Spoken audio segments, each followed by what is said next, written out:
Next question. Okay. Alas na minute. Doon sa Hob 2215.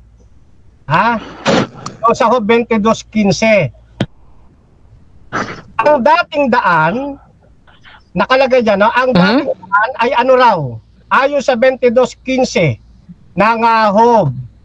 Ang dating daan ay ano raw? Ano daw yung dating daan?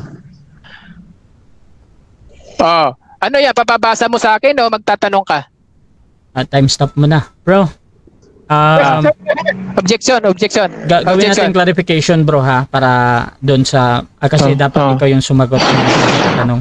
So, proceed ba, bro Jules? Ano yung ano natin? Magtatanong ba siya o magpapabasa sa akin? Okay, Brother Camacho, meron ka bang parang counter objection clarification? Yes. Ano po yun? Tanong daw yan. Dito sa 2215, ang dating daan, tinatanong ko ngayon siya, dito ang dating daan, tinatanong ko ngayon siya sa 2215. Dito sa dating daan, ano raw ito? Sang-ayon sa 2215 yung dating daan. Ano raw yan? So ano daw? Yun yung tanong, bro. Ano daw yung dating daan? Nilalakaran ng masasamang tao, ang sabi diyan. Dito sa dating daan, ano raw ito? Sang-ayon sa 2215 yung dating daan. Ano raw yan? So ano daw? Yun yung tanong, bro. Ano daw yung dating daan? Nilalakaran ng masasamang tao, ang sabi diyan. So ano daw yung dating daan?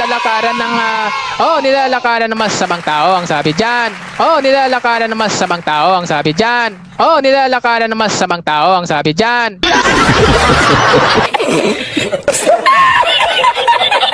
Dito sa dating daan, ano raw ito? Sang-ayon sa 2215 yung dating daan. Ano raw yan? So ano daw? Yun yung tanong, bro. Ano daw yung dating daan?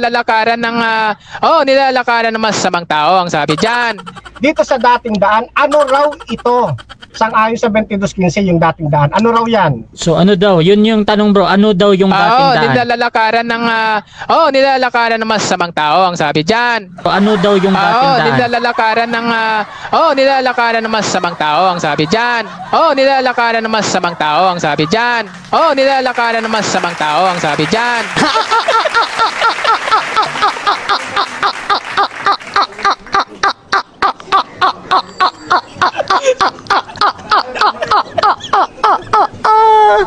Ano daw yung dating daan? Nilalakaran ng masasamang tao, ang sabi diyan. So ano daw yung dating daan? Nilalakaran ng masasamang tao, ang sabi diyan. Nilalakaran ng masasamang tao, ang sabi diyan. Nilalakaran ng masasamang tao, ang sabi diyan.